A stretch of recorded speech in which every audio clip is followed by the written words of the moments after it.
인생을 살다 보면 아주 중요한 것 중에 하나가 이제 결혼을 하고 또 그렇게 자녀들을 출산하고 그렇게 평생을 살아가게 되어진다고 하는 것이지요.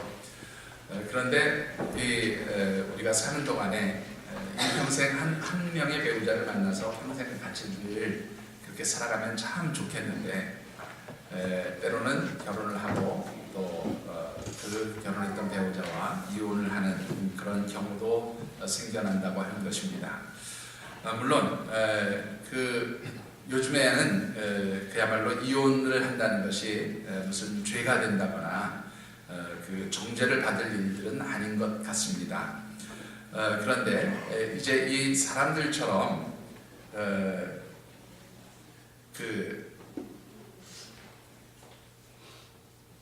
우리 6번 마이크 6번 있습니다.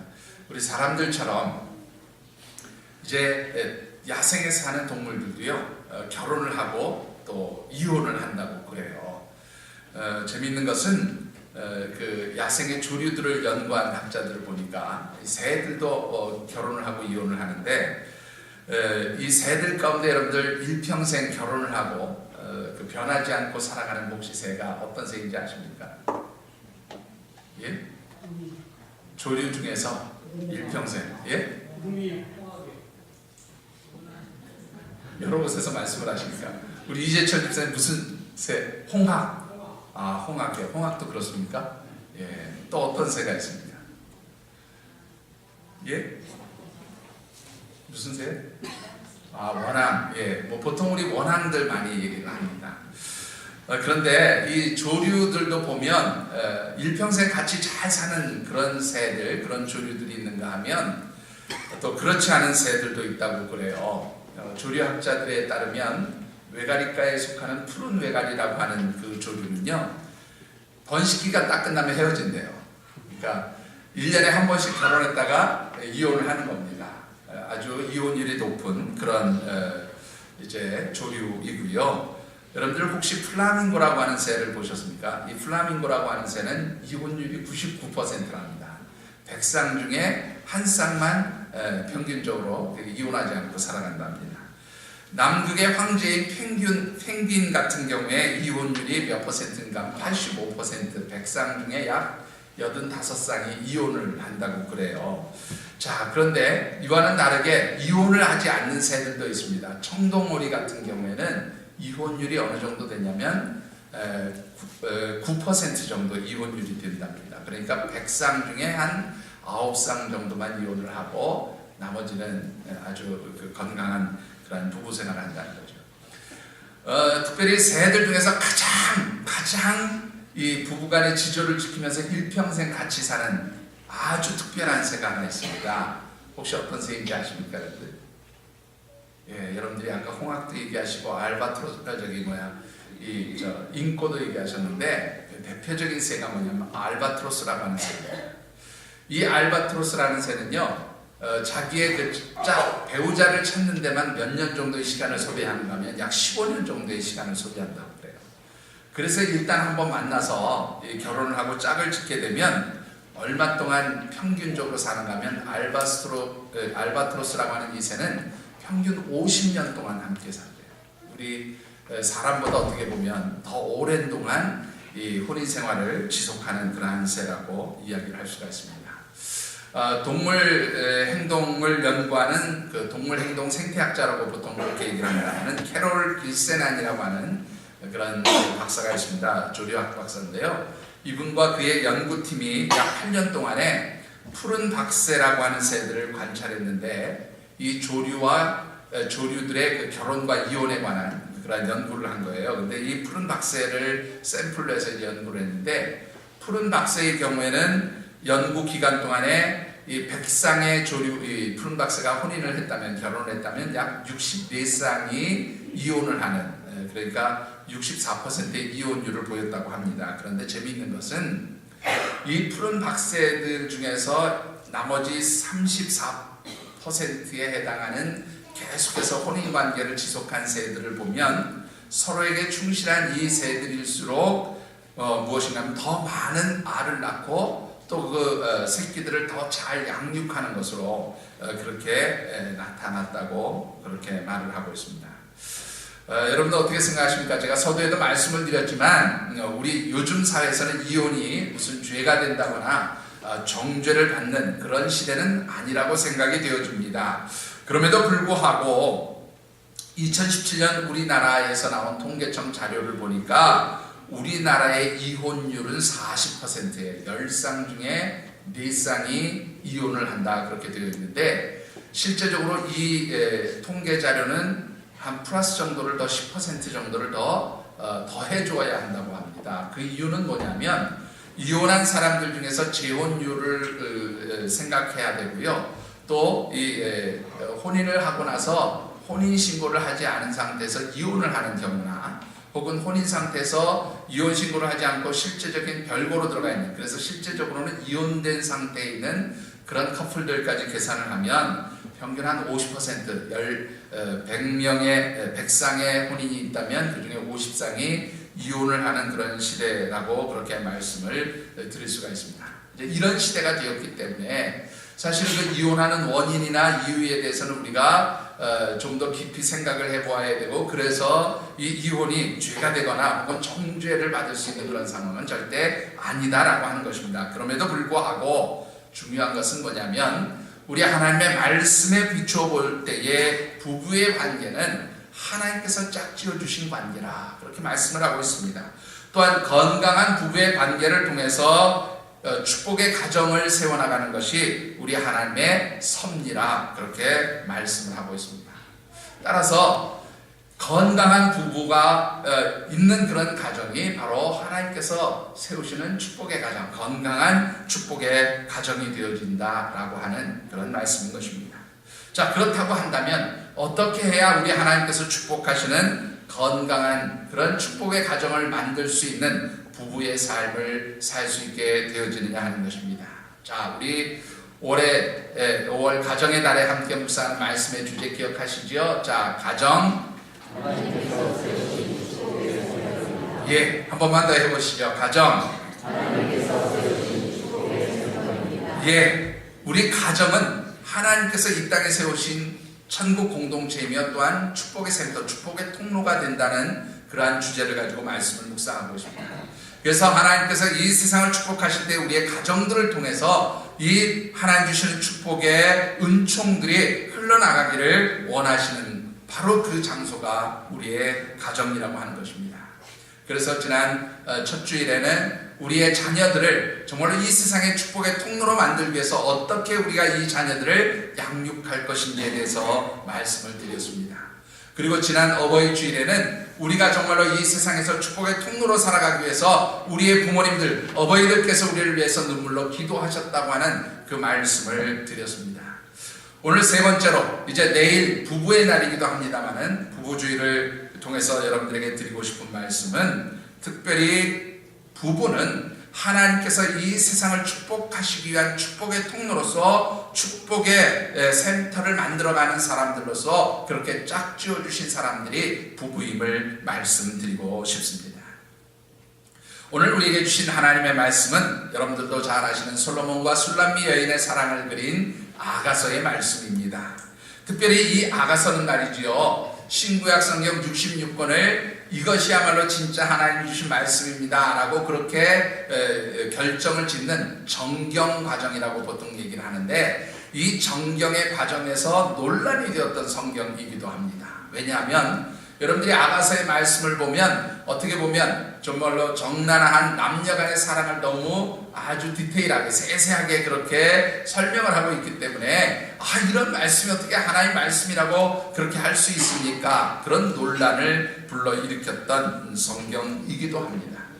그런데 이 이스라엘 백성들은 아가서를 말이죠, 그들의 절기 중에서 가장 중요하게 생각하는 6월절의 절기 때마다 모든 가정들이 이 아가서를 반드시 읽었다고 합니다.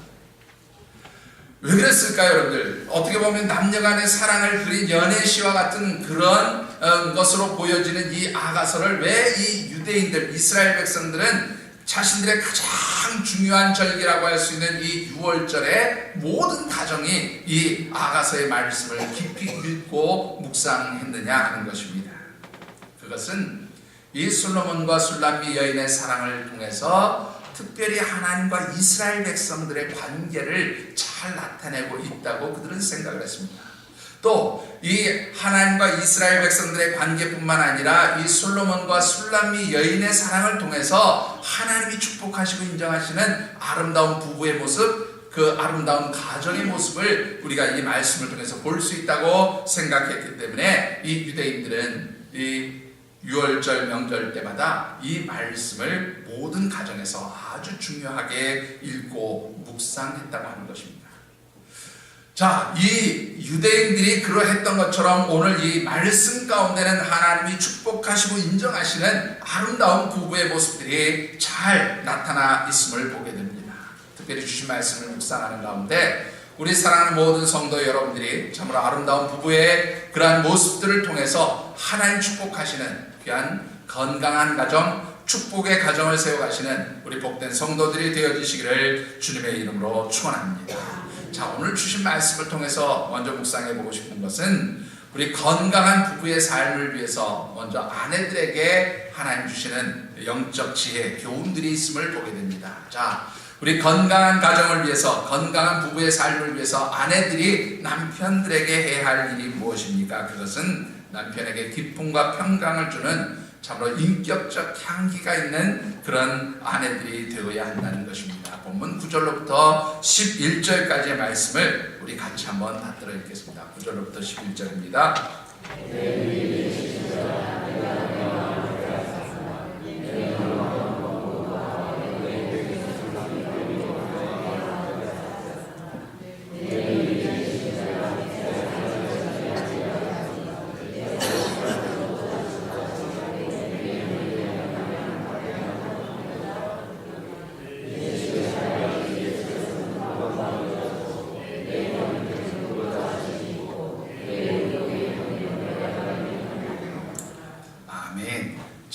먼저 이 9절의 말씀을 보면요, 이런 말씀이 있습니다. 내 누이 내 신부야, 네가 내 마음을 빼앗았구나. 내 눈으로 한번 보는 것과 내 목에 구슬한 깨비로 내 마음을 빼앗았구나. 그렇게 표현합니다. 자, 오늘 이 말씀 가운데서요, 솔로몬이 술람미 여인을 보면서 딱 이렇게 술람미 여인이 그 술람미 여인을 딱 보면서 마음을 바로 빼앗겼어요. 근데 어떻게 해서 마음을 빼앗겼냐면 여기 보니까 그 술람미 여인의 눈을 한번 마주친 것으로 인해서 그 마음을 빼앗겼다 그런 말이에요. 자, 여러분들 우리말로 표현하면 무슨 말입니까? 첫눈에 반했어요. 이 말입니다. 첫눈에 이 솔로몬이 술람미 여인을 딱 보는 순간에 첫눈에 반했어요. 그래서 그 술람미 여인에게 자기의 모든 마음들이 다 빼앗겼다는 거예요. 자, 그런데 왜 이 술람미 여인에게 그 마음이 빼앗겼을까라고 하는 것입니다. 그 이유를 오늘 10절과 11절에 아주 잘 나타내고 있는데요. 첫 번째는 보면 10절 말씀에 내 누이 내 신부야 네 사랑이 어찌 그리 아름다운지 네 사랑은 포도주보다 뭐하다고요? 포도주보다 진한 사랑이다. 자, 여러분들 이 성경에서 포도주는 무엇을 상징하는 그런 음료인가 하면 기쁨을 상징하는 음료예요. 그런데 이스라엘 백성들은 물이 별로 좋지 않은 그런 지역입니다. 이스라엘 백성들에게서 이렇게 물을 얻는 것은 거의 석회질의 물들이 나오기 때문에 그냥 마시기에는 거의 불가능한 물들입니다. 여러분들이 실제로 이스라엘에 가서 보시면 거의 대부분의 가정에서 물을 다 어떻게 해요? 생수를 사서 먹습니다. 우리처럼 정수기도 잘 쓰지 않아요. 이유는 뭐냐면 워낙에 이 물에 석회질이 많기 때문에 정수기가 금방 이게 고장이 납니다. 그래서 아예 이 가정에서 정수기를 쓰는 게 아니라 거의 생수를 사서 먹을 정도로 이렇게 물이 좋지 않습니다. 그러다 보니까 이들의 주된 음료가 뭐냐면 포도주가 주된 음료예요.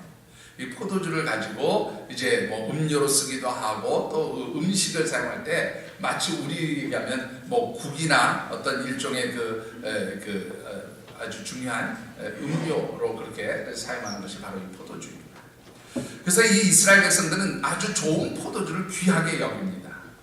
여러분들 혹시 들어보신 적 있는지 모르겠습니다. 제가 예전에 꽤 오래전에 읽은 책 중에 그 와인의 세계를 다룬 그런 책들을 한번 본 적이 있어요. 뭐 저야 뭐 이렇게 이 포도주도 잘 마시지를 못하는데, 여러분들 포도주, 이 와인들을 좋아하시는 분들은 그 진짜 좋은 포도주 한 잔을 맛보기 위해서 그 천금, 그야말로 그 많은 돈을 사용하는 것을 아끼지 않는다고 그러죠. 그럼 왜 그런가 하면 그 좋은 포도주 와인 한 잔을 통해서 그 얻는 그 뭐랄까요, 취함의 기쁨이라고 그러나요? 그 와인을 통해서 이렇게 자기가 약간 취하고 그것을 통해서 얻는 기쁨이 너무너무 좋기 때문에 그렇다라고 말을 합니다. 그래서 이 포도주는 사실 기쁨을 의미하고, 이 본문에서는 특별히 기쁨 중에서도 어떤 기쁨을 의미하냐면 세상에서 얻게 되어지는 어떤 쾌락적인 기쁨들을 의미하는 단어예요. 자, 그런데 이 솔로몬이 만나서 첫눈에 반한 그 술람미 여인에게서 얻는 그 사랑, 그 여인으로부터 주어지는 사랑은 이 세상의 그 어떤 쾌락으로 주어지는 기쁨보다 더 어떻게 해요? 진하고 아름다운 기쁨이다, 그렇게 말을 하고 있어요. 그러니까 이 술람미 여인에게 첫눈에 반한 첫 번째 이유가 뭐냐면 이 술람미 여인을 통해서 늘 뭐예요? 기쁨을 얻게 되었다, 그런 고백입니다. 자, 그런가 하면 이 술람미 여인은요, 여러분들 9절 말씀해 보니까, 10절 말씀해 보니까 내 기름의 향기는 각양 향품보다 향기롭구나, 그런 말씀이 있고, 11절에 내 의복의 향기는 레바논의 향기 같구나, 그렇게 표현하고 있어요. 자, 여러분들 그 여성들이 말이죠, 아내들이 화장을 하고 단장을 하면서 좋은 그런 화장품들을 쓰면 좋은 냄새, 향기들이 나죠. 또 여성들이 향수도 쓰게 됩니다. 보통 이런 향수, 향기로운 냄새가 남자들을 어떻게 보면 이제 기분 좋게 만드는 그런 냄새들이 되어지는 거죠. 자, 그런데 오늘 본문에서 말하는 이 향기는요, 내용을 한번 보시면 각양 향품보다 향기롭다, 그렇게 표현하고 있어요. 그러니까 여성들이 사용하는 어떤 향수나 좋은 화장품에서 나오는 향기보다 너의 향기가 더 아름답다라고 하는 이 표현은 결국 단순하게 어떤 몸에서 나는 향내, 좋은 냄새를 의미하는 게 아니라 인격적 향기를 의미한다, 그렇게 보시면 좋겠어요. 그러니까 이 술람미 여인은 솔로몬이 볼 때에 아주 인격적으로 아름다운 그러한 향기가 나는 그러한 삶을 사는 여인이었다라고 하는 표현이기도 합니다. 자, 그런가 하면 여러분들 11절 말씀에 보면 내 입술에서는 꿀방울이 떨어진다. 그런데 이 꿀방울은요, 뭐 말 그대로 자연 상태에서 얻는 꿀을 의미하기도 하지만 여기서는 뭐를 상징하는 거냐면 풍요로움을 상징한다. 그리고 또 내 혀 밑에는 꿀과 젖이 있다. 그런데 이 꿀과 젖은 가공되어진 식품으로서의 그 꿀젖을 의미하는데요, 이 꿀과 젖은 이스라엘 백성들에게 항상 뭐를 나타낸다는 거냐면 안식과 평강을 나타낸다. 그래서 이스라엘 백성들이 가나안 땅을 젖과 꿀이 흐르는 땅, 그렇게 표현했을 때 이 땅은 항상 뭐냐면 하나님 주시는 안식이 있는 곳, 하나님 주시는 평안이 있는 곳, 그런 의미들을 담고 있습니다. 자, 그러니까 솔로몬이 만난 이 술람미 여인에게는 뭐가 있어요? 항상 풍요로움이 있는 거예요. 그 여인에게 가면 늘 편안함이 있고 풍요로움이 있고, 그래서 뭐예요? 정말로 안식을 누리게 되고 평안함을 누리게 되어진다는 그런 풍요로움이 이 술람미 여인에게 있었다라고 하는 것입니다. 여러분들, 우리 사랑하는 아내들이 남편들에게 어떤 존재가 되어야 할까? 남편들이 밖에서 열심히 땀을 수고하고 집에 들어왔을 때 여러분들 아내의 사랑을 통해서 기쁨을 누릴 수 있어요. 아내의 그 따뜻함을 통해서 풍요로움과 그리고 평강과 안식을 누릴 수 있도록 만들어주는 것, 이것이 바로 아내들에게 하나님 명령하신 우리 말씀이라고 하는 것입니다. 여러분, 오늘 이 말씀을 저는 묵상하다가 제일 먼저 떠오른 그런 성경의 인물이 하나 있습니다. 창세기 24장 7절의 말씀을 보면 이삭이 리브가를 만나는 그런 장면이 나옵니다. 뭐라고 기록되어 있는가 하면 이삭이 리브가를 인도하여 그의 어머니 사라의 장막으로 드리고 그를 맞이하여 아내로 삼고 사랑하였으니 이삭이 그의 어머니를 장례한 후에 위로를 얻었더라, 그렇게 됩니다. 그러니까 이 남편들은 아내에게서 늘 무엇을 얻기를 원해요? 위로를 얻기 원한다, 그런 말입니다.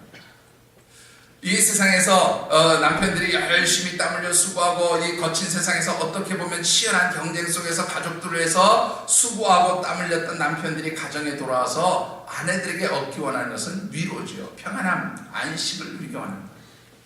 그리고 그 아내들의 사랑을 통해서 기쁨을 얻고 재충전되어지는 것, 이것이 바로 남편들이 원하는 것이다. 그렇게 말씀을 드릴 수가 있습니다.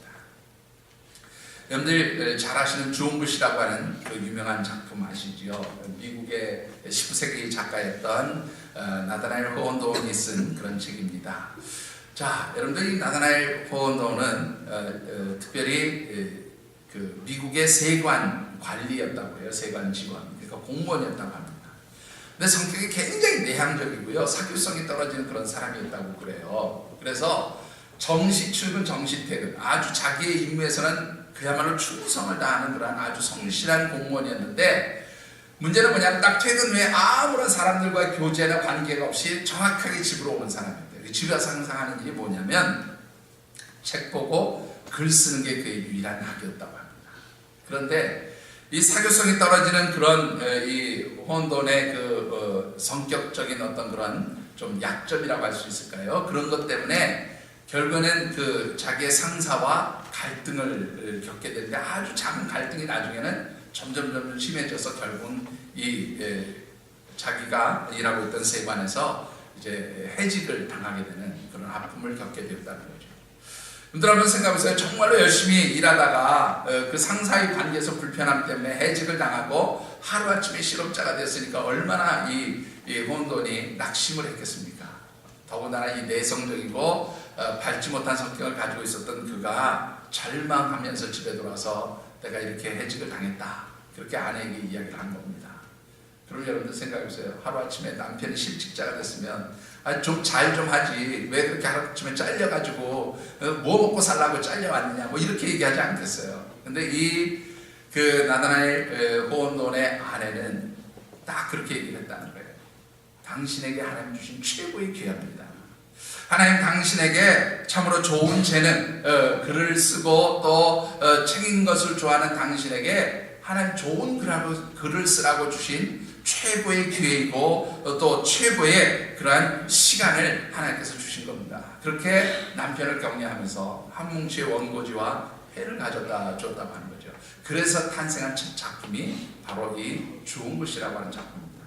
바로 이 사건이 미국의 19세기를 대표하는 대표적인 최고의 문학가인 나다나엘 호원도운을 탄생시킨 바로 그 사건이 되어졌다라고 하는 것이죠.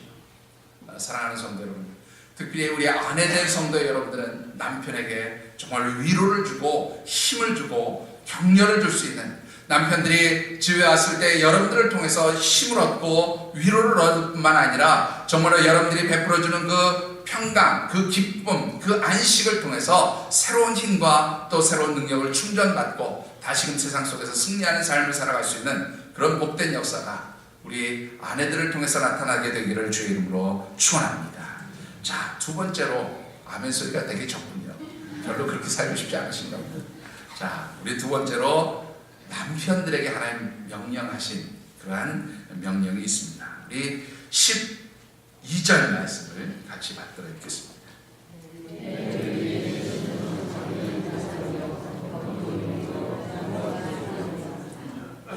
자, 오늘 이 말씀 보면 솔로몬은 또 이 술람미 여인을 뭐라고 표현을 했는가 하면 잠근 동산, 덮은 눈물, 봉한샘이라 그렇게 표현을 했어요.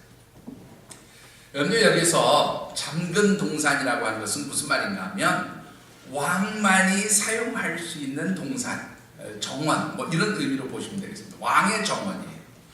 여러분들, 이 왕의 정원은 아무나 들어갈 수가 없고 누구만 들어갈 수 있어요? 왕만 들어갈 수 있는 정원이에요. 왕만 사용할 수 있는 그런 공간이다, 그런 말이에요. 자, 오늘 이 잠근 동산이라고 하는 것은 결국 누구를 의미하냐면 이 술람미 여인을 상징하는 말입니다. 또 여기서 덮은 눈물, 봉한샘도 역시 마찬가지입니다. 이 고대 근동 지방에는 사랑하는 아내들을 우물과 샘으로 그렇게 비유적으로 그렇게 나타낸 경우들이 많이 있었습니다.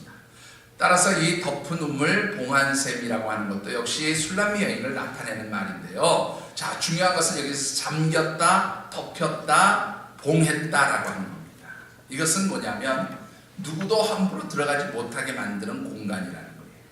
특별히 이 우물과 샘을 덮고 봉했다라는 것은 뭐냐면 이 자연에서 그 우물, 이 샘물이 야생동물이 들어와서 오염시키거나 혹은 각종 오물들로 인해서 더럽혀지지 않도록 그 우물, 샘을 잘 보존하는 모습을 의미하고 있습니다.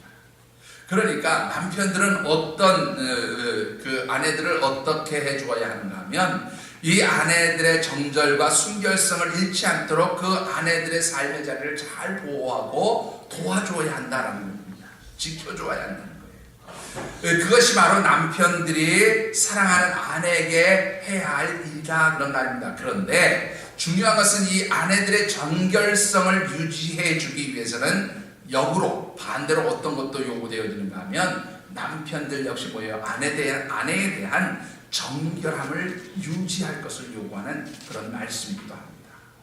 자, 정리해보면 이런 뜻이지요. 아내들이 정말로 그 정결함을 지키기 위해서 남편들은 그 아내들을 사랑해주고 그 아내들의 삶의 자리를 보호해 주어야 할 그런 책임이 있다고 하는 거예요. 그런데 그런 아내들을 보호하고 정결하게 그렇게 만들어 주어야 할 남편들 역시 뭐예요? 아내에 대해서 정결함을 가지고 있어야 돼요. 아내에 대해서 자신도 그 성적으로 정결함을 가진 그런 존재가 되어야 함을 말씀하고 있습니다. 사랑하는 성도 여러분, 특별히 우리 남편 되신 성도 여러분들은 아내들을 진정으로 사랑하신다면 그 아내들의 삶의 자리가 늘 건강할 수 있도록 여러분들이 보호자가 되어야 하고 지켜주는 그러한 삶이 되어야 하는 줄 믿습니다. 뿐만 아니라 그 아내들을 위하여 자신 역시 어떻게 해요? 정결함을 지켜가는 그런 성도들이 되어져야 한다는 것입니다. 실존주의 철학자 가운데 유명한 그 야스퍼스라고 하는 그런 철학자가 있습니다. 굉장히 유명한 철학자인데요. 이 칼 야스퍼스는 원래 독일 출신의 그 철학자입니다. 그는 그 학교 다닐 때요, 그 천재라고 그렇게 일컬을 정도로 그 뛰어난 학문적 재능을 가지고 있었던 사람입니다. 이 야스퍼스가 대학 시절에 한 유태 출신의 여학생, 그러니까 유태인 여학생을 만나서 그야말로 오늘 본문에 나온 말처럼 첫눈에 반하게 되고요. 프로포즈를 해서 이제 결혼을 하게 됩니다. 결혼을 하고 그 뛰어난 학문적 성과를 통해서 그는 독일에 있는 대학의 교수가 되었어요. 철학과 교수가 되었는데, 여러분들 독일에서 대학 교수가 된다고 하는 것은요, 정말로 최고의 그 학문적 권위를 인정받는다는 것을, 존경받는 그러한 직업을 가지게 되는 것을 의미합니다. 그래서 이제 교수가 되고 그 대학 시절에 만난 여인과 결혼을 해서 아주 행복하게 그렇게 살고 있었습니다. 그러던 중에 여러분들이 잘 아시는 히틀러가 정권을 잡고 이제 유태인들을 죽이는 그러한 가운데 위기를 맞이하게 되는데, 이 야스퍼스에게 뭐라고 했냐면, 내가 이 대학에서 교수로서 또 우리 이 독일의 국민으로서 그야말로 모든 정당한 권리를 누리고 살기 위해서는 그 유태인 아내와 이혼을 해라. 그것이 조건이라는 거예요. 자, 여러분들은 어떻게 해야 됩니까? 자기의 모든 출세가 보장되어 있고 성공이 보장되어 있는 바로 그 대학 교수의 자리예요. 또 아직 젊은 시절입니다. 그런데 이 젊은 시절에 자신의 모든 성공과 앞날의 보장을 약속받는 이 대학 교수의 직을 포기할 것인가? 아니면 사랑하는 아내를 포기할 것인가? 이것은 아주 심각한 갈등의 문제였다고 하는 것이죠. 그런데 이 야스퍼스가 선택한 것은 결국 사랑하는 아내를 선택했다고 하는 것입니다. 그리고 이 아내를 선택한 것으로 인해서 그는 결국 대학 교수의 직에서 추방당하고요.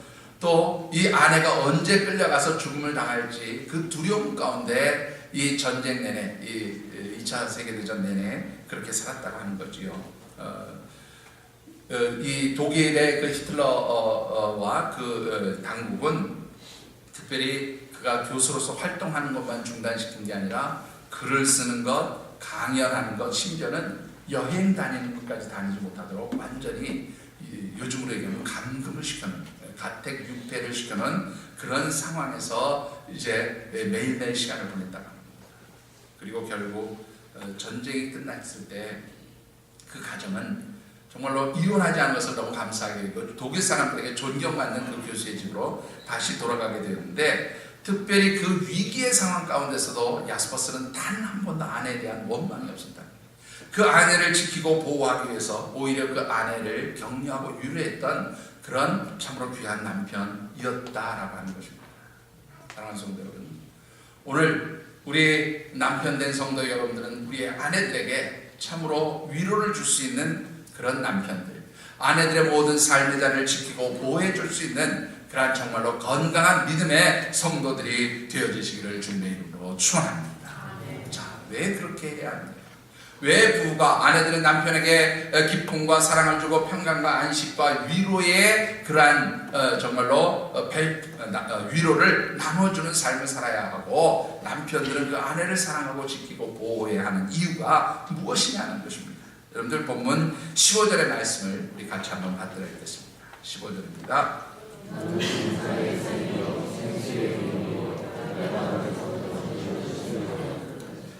자, 여기 보시면 이 역시 술람미 여인을 동산의 샘물, 생수의 운물, 레바논에서 흐르는 시내라 그런 표현을 쓰고 있는데요. 사실은 이 술람미 여인을 의미하기도 하지만 솔로몬이 술람미 여인과 결혼을 해서 이제 이루어지게 될 그런 축복의 삶을 의미하기도 하는데, 여러분들 잘 아시는 대로 이 근동지방은 물이 굉장히 부족한 지방이에요. 건조한 땅이잖아요. 그러니까 이 축복의 샘, 그러니까 샘이 흘러간다는 것은 항상 뭐를 의미하면 축복을 상징합니다.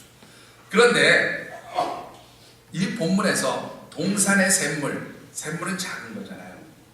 샘물이 흘러나갑니다. 그게 점점 더 커진 것이 뭐냐면 생수의 우물이에요. 그리고 이 생수의 우물보다 더 큰 게 뭐냐면 레바논에서 흐르는 시내, 이 시내는 사실은 강물을 의미합니다. 그러니까 축복의 샘물에서 우물로, 우물에서 강물로 그렇게 흘러가는 모습을 그린 건데, 여기 특별히 중요한 게 바로 생수의 우물이에요. 이 생수의 우물은 12절에 나오는 우물과 샘과는 다르게 뭐냐면 인공적으로 만들어진 우물을 의미합니다. 여러분들, 제가 지난번에 한번 첫째 주인가 그런 말씀을 드린 것 같은데요. 이스라엘이라고 하는 이 근동지방에서는 우물 하나 만드는 게 그야말로 하나의 기업을 세우는 것만큼 힘들었어요. 왜 그런가 하면 이 토양 자체가 이 습기가 없으니까 마치 모래처럼 부서지잖아요. 그러면 땅을 파면 어떻게 됩니까? 우리가 예를 들어서 뭐 사방 한 2m 되는 땅을 파면은 옆에 있는 흙들이 다 어떻게 해요? 무너져 내려서 다시 채우는 거예요. 그러니까 이 우물을 판다는 게 어렵습니다. 근데 그거를 어느 정도 파들어가면 최소한 100m 이상을 파들어가야 돼요. 그래야 물을 얻을 수 있는데 그것도 얻는다는 보장이 없는 거예요. 그렇게 100m. 그래서 여러분들 이 근동지방에 가서 우물을 보면 그냥 우리처럼 그렇게 깊이 우물을 파는 게 아니고요. 마치 일종의 건축물을 만들듯이 그렇게 계단으로 이렇게 해서 내려갈 수 있도록 그렇게 만들었어요. 여러분들 예루살렘 성전에 가보면 여기 여러 이제 샘들이 있는데요, 우물들이 있는데 이 샘들이 다 어떻게 되어 있냐면 계단을 타고 내려가야 돼요. 한참 내려가야 됩니다. 건축물이에요, 일종의. 자, 그렇게 만든 건축물처럼 여러분들 이 우물 하나를 파서 거기에서 생수가 흘러나오도록 만들기 위해서는 참으로 많은 노력이 소모된다는 거죠. 힘이 소모된다는 거예요. 무엇을 의미합니까? 그 부부가 그렇게 함께 노력하는 거예요. 서로 정말로 격려하고 축복하고 위로를 해주고 또 사랑해주고 서로 보호하고 지켜주는 그러한 협력을 통해서 마치 우리의 가정들이 깊은 아주 귀한 생수의 우물이 나오는, 반석의 샘물이 나오는 그러한 축복의 가정들을 만들어가는 그러한 과정이 되어짐을 말씀한 것이기도 합니다. 여러분들, 참으로 하나님 축복하시는 그러한 가정을 세워가는 것은 부부 한 사람, 어느 한 사람의 노력으로 이루어지는 것이 아니라 함께 협력하고 함께 돕는 가운데 이루어지는 그러한 노력, 헌신들이 있어야 하는 줄 믿습니다. 특별히 우리 안쌤 모든 가정들이 참으로 부부의 아름다운 헌신과 섬김을 통해서 또 서로를 위해서 위로하고 격려하는 그 아름다운 삶을 통해서 하나님 주시는 축복의 샘물이 흘러가요. 축복의 통로가 되어지는 그러한 건강한 믿음의 가정들을 세우시게 되기를 주의 이름으로 축원합니다. 자, 우리 부부들이 이렇게 살 때 어떤 축복, 어떤 은혜를 주십니까? 여러분들 13절, 14절의 말씀을 같이 받들겠습니다.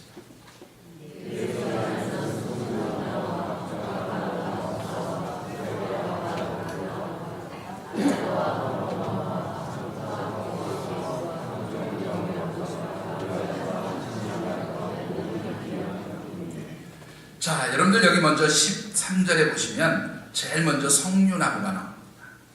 이 석류나무는 양리작용이 대단히 뛰어난 그런 열매로 그렇게 열매를 맺는 나무입니다.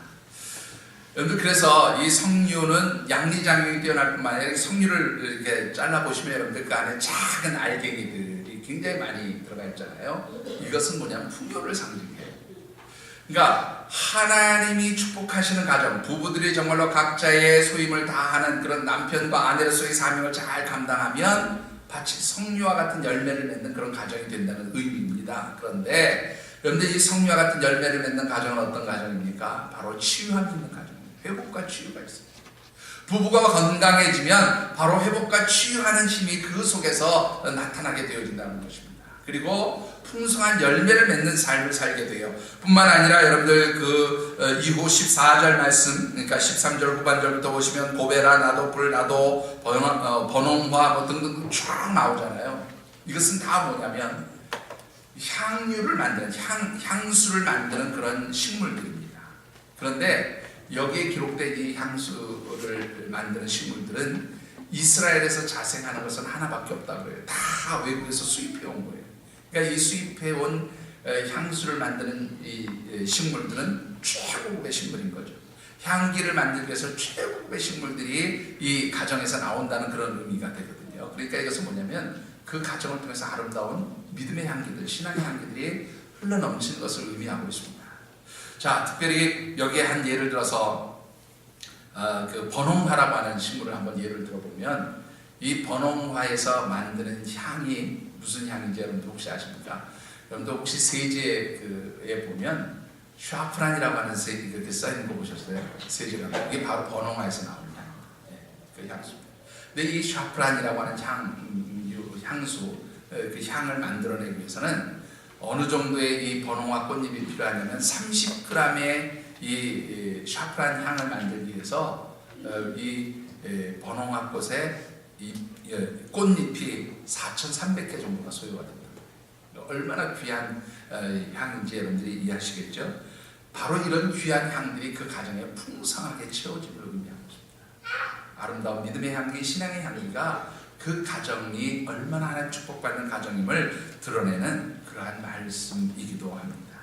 사랑하는 성도 여러분, 여러분들의 가정이 정말로 치유하는 가정, 치유가 있는 가정, 또 여러분들의 가정에 풍요로움이 있는 가정, 여러분들의 그 가정이 정말로 아름다운 믿음의 향기, 신앙의 향기가 주변을 적시는 그러한 아름다운 가정이 되어지기를 원하신다면 사랑하는 성도 여러분들의 그 부부의 삶이 참으로 서로에게 귀하고 소중한 그러한 사랑을 베풀고 나누는 복된 부부의 삶이 되어주시기를 주님의 이름으로 축원합니다. 여러분들 잘 아시는 리더십 이론의 대가인 스티븐 커비의 이야기, 그 연구소에서 나온 통계 자료 하나를 인용하면서 말씀을 맺고 싶습니다. 여러분들 미국도 우리나라처럼 이혼율이 굉장히 아주 심각한 나라 중에 하나입니다.